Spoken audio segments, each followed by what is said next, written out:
Maqsadlar. Maqsad nima o'zi? Zo'r savol beraman mana sizlarga. Maqsad nima? Nimaga bu savol beryapman? Xo'p, birinchi sababi oxirgi payt uchrashuvlarga chiqyapman. Mana uylanishim kerak. Har holda yoshimiz 26 ga qarab ketyapti. Bu yil 26 ga to'laman.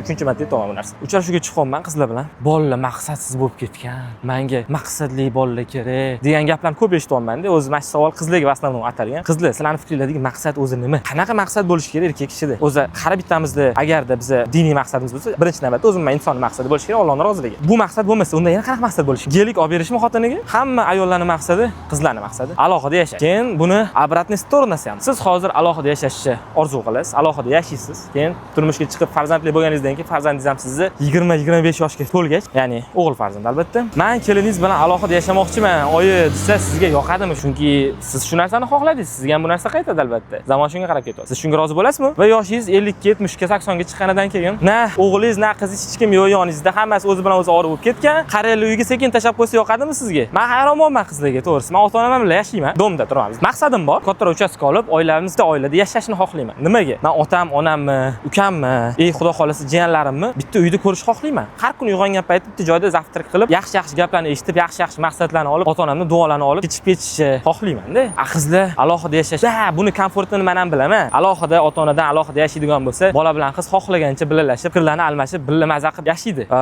Plyus taraflari bor o'ziga yarasha. Lekin ota-onasi bilan birga yashashi ham yomon emas. Va bu narsani keyinchalik yana oqibatlari ham bor. Xuddi endi bu yerda bunaqa savol tug'ilishi mumkin. Nima, agar ota-onasi bilan yashab, keyin farzandlari ota-onasiz yashayman desa, ularga qarshilik qilasizmi? Yo'q, ularga ham tushuntirasiz. Sen mana shu narsaga tayyormisan? Ya'ni, sen agar o'zing ayro yashaydigan bo'lsang-da, buni plyuslari bor. Sen katta hayotga ertaroq qadam qo'yasan, ota-onangdan uzoqlikda maslahat olib, faqat telefonda bezovta qilasan. Qolgan payt bilan bezovta qilmaysan. Chunki boshida ota-onalarga ham jassizlar kerak bo'lmaysizlar. Ular hali o'ziga o'zi choy damlaolmaydigan, ovqat qilolmaydigan sharoitda bo'lmaydi. Prosta ota-onaga mehr kerak, mehr. Ruslarni ko'ramiz, shunchun ham biz ruslarga rahmimiz keladi. Ular farzandlarini har doim mustaqil o'ssin. Umuman Yevropa ham o'zlarini farzandlarini ertaroq ular mustaqil hayotga qadam qo'yishni xohlaydi va o'zi qarib qolgandan keyin qariyali uyda xomush bo'lib, nimaga bu dunyoga keldim o'zi deb o'tib ketasiz. Bitta narsani bilib qo'yinglar o'rtoqlar. Sizlar 1000 milliarder Ilon Musk bo'lasizlarmi? Uni ham oilaviy problemasi tiqilib yotibdi.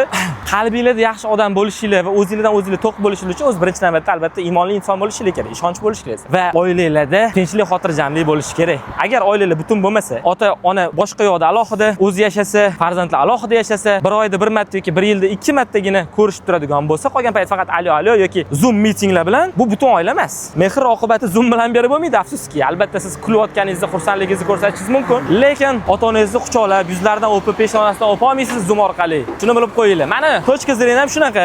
O'shaning uchun kommentariy kirib negativ yozishdan oldin bitta o'ylab ko'ringlar gaplarimni. Men shunaqa yaxshi okrujeniyada o'sganman, alhamdulillah, mana shunaqa deb bilaman. Что oila endi bir xonali kvartirada 5 kishi turishi kerak emas, albatta. Yaxshiroq sharoitga harakat qilish kerak. Lekin sirazi mustaqil yashash topmaydi. Ayrim qizlar bilan gaplashsam ular aytishyapti, "Yo'q, mayli, sirazi oiladan mustaqil yashash to'g'ri emas. Yashab turish kerak. Farzandli bo'lib, katta bo'lgungacha ota-ona yordam beradi boshqa. Undan keyin mustaqil yashasa bo'ladi." Farzand misol 6 yosh, 7 yosh birinchi sinf bo'lgandan keyin degan fikrlar. Demak, qizlar aytayotdiki, mana shunaqa 7-8 ga to'lgandan keyin mustaqil yashash. Men aytmoqchi bo'lgan narsa, ota-onangiz sizni katta qiladi, sizga mehr beradi, mehr olish kerak. Yoshlik paytingizda xohlagancha ko'chaga sakradingiz. Ularni oldingizda burchingiz bor. Ular sizni katta qilib qo'yadi shunchalik baribirga. Ularga mehr ko'rsatib, ular bilan birga yashash kerak degan fikrda bo'laman. Endi qaranglar, bu yerda har xil oilalar bor. Bir xil ota-onasi bilan yaxshi o'smagan bo'lishi mumkin, ota-onasi bilan yaxshi kommunikatsiya qilmagan bo'lishi mumkin. Ular bu fikrga qo'shilmaydi. Va ular har bitta odamning o'zining hayotida o'zining fikrlari bor, o'zining to'g'ri gaplari, ya'ni o'zining yashagan muhiti bor demoqchiman. Bir xil yaxshi oilada o'sadi, bir xil ularning peshanasida bitgan oilada o'sadi. O'shaning uchun ularga mana shu narsa demayman, lekin в основном insonlar o'zi marketing tadqiqoti bo'yicha ham yaxshi insonlardan iborat.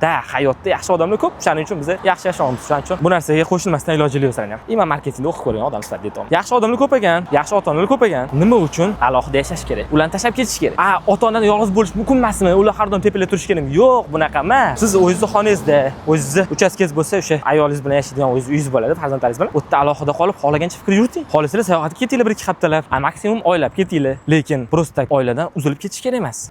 Tashlab ketib, ajralib, keyin o'shanda mehr to'kis bo'ladi. Biz ko'rdik, что oiladan chiqib ketgandan keyin uyindagilar bilan munosabat ham yaxshilashib qoldi. Har oy kelib ketamiz, yaxshi gaplashyapmiz. Mani tajribamda unaqa narsa bo'lmagan. Juda ko'p qarindoshlarimiz edi. Oilasi bilan yaxshi yashashsa, bitta joyda ko'ngli tinch, ota-onasining duosini olib, maza qilib yashab yurish, kelib ketayotganlarda ham problemalari ko'p. Shunaqa aytgancha qizlar, bolalar. Kommentariyaga sizlarning maqsadingiz nima va maqsad deganda o'zi men tushunmasam yozib ketinglar. Bir bilinglovchi qani,